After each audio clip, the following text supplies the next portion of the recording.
حضرت علی ہی کا فرمان ہے کہ جس شخص نے ایک فرض روزہ چھوڑ دیا،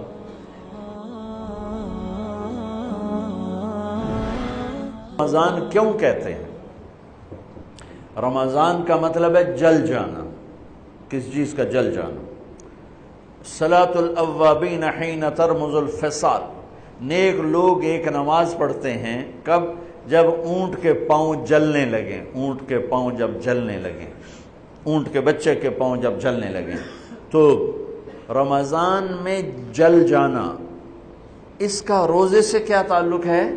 اس کا روزے سے تعلق یہ ہے کہ 360 دن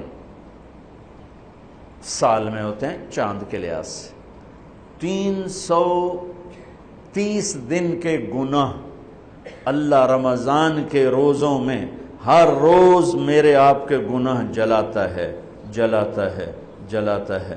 بھوک لگتی ہے، ایک آگ بنتی ہے، پیاس لگتی ہے، ایک آگ بنتی ہے۔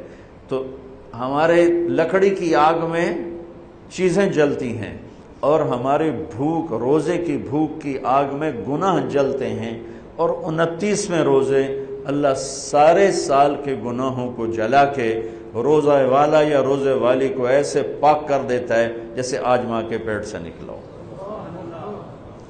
ایسے ان کو خوبصورت کر دیتا ہے۔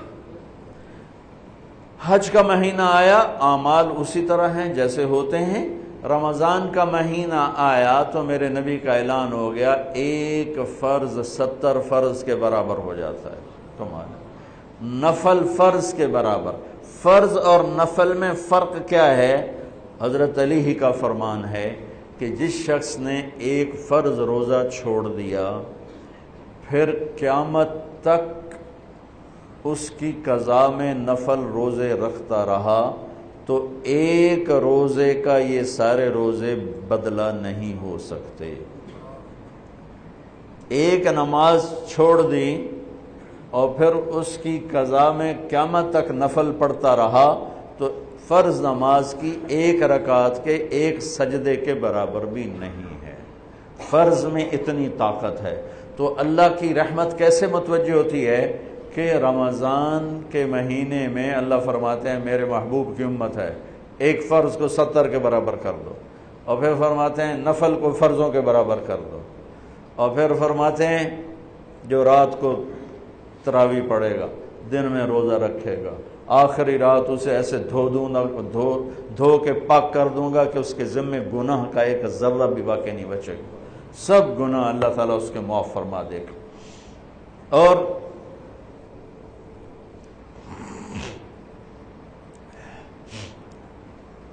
میرے نبی نے فرمایا من صام رمضان ایمانا و احتسابا، دوسری بھی من قام رمضان ایمانا و احتسابا، جس نے روزہ رکھا اللہ کی رضا کے لیے، جس نے تراویح پڑھی اللہ کی رضا کے لیے، اس کے پچھلی زندگی کے سارے گناہ اللہ معاف فرما دیتا ہے۔ رات کا قیام کسی امت کو نہیں ملا۔ دیکھو روزہ سخت تھا تو ان کا قیام اللیل نہیں تھا، چونکہ وہ اپنی کتاب پڑھ سکتے ہی نہیں تھے۔ رمضان میں اللہ نے آسمانی کتابیں اتاری، یکم رمضان کو ابراہیم علیہ السلام پر، 2 رمضان کو تورات موسیٰ علیہ السلام پر، 8 یا 6 رمضان کو عیسیٰ علیہ السلام ان پر، موسیٰ علیہ السلام پر، ان پر داؤد علیہ السلام پر زبور کو اتارا، اور 12 یا 18 رمضان کو عیسیٰ علیہ السلام پر انجیل کو اتارا، اور 21 رمضان کو اللہ تعالیٰ نے پیر کی رات لیلۃ القدر میں غار حرا کے اندر اللہ تعالیٰ نے اپنے محبوب پر کتاب کو اتارا۔ وہ کتابیں فل آ گئیں، لکھی لکھائیں۔ قرآن فل نہیں آیا، قرآن صرف ایک سورت کے 19 الفاظ آئے بس، اور پھر 23 برس میں قرآن اترا۔ کتنے انبیاء ایسے گزرے ہیں جن کے پاس جبریل زندگی میں ایک دفعہ آیا، زندگی میں جبریل ایک دفعہ، اور ایک سے لے کر آگے کوئی تعداد مقرر نہیں ہے، 100 دفعہ 200 دفعہ، لیکن آپ حیران ہوں گے ہمارے نبی پر جبریل 23 برس میں 24,000 دفعہ آئے، 24,000 دفعہ، جو ایک عجب العجائب ہے، عجب العجائب ہے۔ تو میرے بھائیوں، رات کی تراویح، دن کا روزہ، تراویح میں کیا ملنے والا ہے؟ میرے نبی کا فرمان ہے ہر سجدے پہ 1500 نیکی، ہر سجدے پہ 1500 نیکی۔ تھوڑی اپنی کاروباری مصروفیت گھٹاؤ، اپنی کاروباری مشقت گھٹاؤ، اپنے ملازموں کی بھی مشقت گھٹاؤ، تاکہ وہ تراویح پڑھ سکیں، روزہ رکھ سکیں، بشاشت سے پڑھ سکیں، اور اللہ کا فضل ہے ڈھیلے سے ڈھیلا حافظ بھی ہو تو 1.5 گھنٹے میں سارا کچھ نمٹ جاتا ہے۔ اتنی سی ہمت کرو میرے بھائیوں کہ افطاری میں تھوڑا کھاؤ۔ اگر تم پہلوانوں کی طرح شروع ہو گیا نا، پھر تو تم سے عشاء بھی نہیں پڑھی جائے گی، تراویح تم نے کیا پڑھنی۔ روزہ جسم کی فالتو چیزوں کو جلاتا ہے، روزہ ایک قوت پیدا کرتا ہے ایمانی شیطان کے خلاف۔ وہ کیسے پیدا کرتا ہے شیطان کے خلاف؟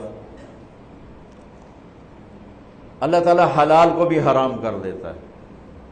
جب بیوی کو بھی شہوت سے دیکھنا حرام ہو گیا اور یہ اس پہ قابو پا گیا تو اوروں کی عزت کو یہ حرام نظر سے کیوں دیکھے گا؟ جب یہ حلال کھانا چھوڑ گیا تو یہ جھوٹ کیوں بولے گا، یہ گالی کیوں دے گا، یہ غیبت کیوں کرے گا؟ جب یہ کان میں دوائی ڈالنا چھوڑ گیا کہ روزہ ٹوٹ جاتا ہے تو یہ اوروں کی غیبت کیوں سنے گا، اوروں کی برائی کیوں سنے گا؟ جب یہ آنکھ میں دوائی نہیں ڈالتا ہے کہ وہ حلق میں جاتی، وہاں سے وہ پیٹ میں چلی جاتی ہے، روزہ ٹوٹ جاتا ہے، تو یہ ان آنکھوں سے غلط کیوں دیکھے گا؟ یہ غلط کیوں کسی کی عزت کے اوپر اپنی بددیانت نظر کو ڈالے گا؟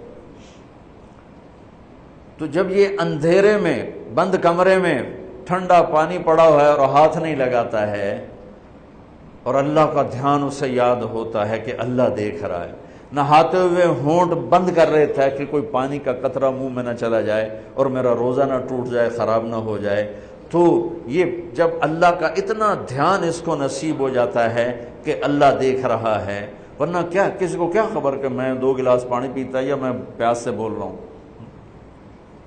تو جب وہ اللہ کو اتنا اپنے دھیان میں لے آتا ہے کہ اللہ دیکھ رہا ہے، میں پانی نہیں پیوں گا، اللہ دیکھ رہا ہے، میں بیوی کو ہاتھ نہیں لگاؤں گا، اللہ دیکھ رہا ہے، میں کسی کی عزت پر بری نظر نہیں ڈالوں گا، اللہ دیکھ رہا ہے، میں کسی کی برائی نہیں سنوں گا، اللہ دیکھ رہا ہے، میں کسی کی برائی نہیں کروں گا، تو پھر جب یہ بازار میں جائے گا تو جھوٹ تو نہیں بولے گا، جب یہ تولے گا تو غلط تو نہیں تولے گا۔ ہاں یہ الگ بات ہے، بہت سے مجھے ملے کہ جب بس رمضان میں جھوٹ چھوڑ دیتے ہیں، اس کے بعد پھر شروع ہو جائے گا۔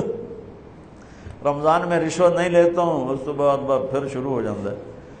تو چلو شکر ہے 1 مہینہ تو مسلمان رہتے ہیں۔ اچھا اس کی وجہ کیا ہے کہ رشوت خور کہتا ہے جی رمضان میں نہیں، جی نہیں، رمضان میں جھوٹ نہیں بولنا، رمضان میں صحیح تولنا ہے، رمضان میں غلط نہیں تولنا ہے۔ کیوں؟ شیطان قید ہو جاتا ہے۔ رمضان میں نمازی کیوں بڑھ جاتے ہیں؟ شیطان قید ہو جاتا ہے۔ کسی امت کو یہ نہیں ملا کہ رمضان میں شیطان قید کیے جائیں، اس امت کو ملا رمضان میں شیطان قید ہو جاتے ہیں۔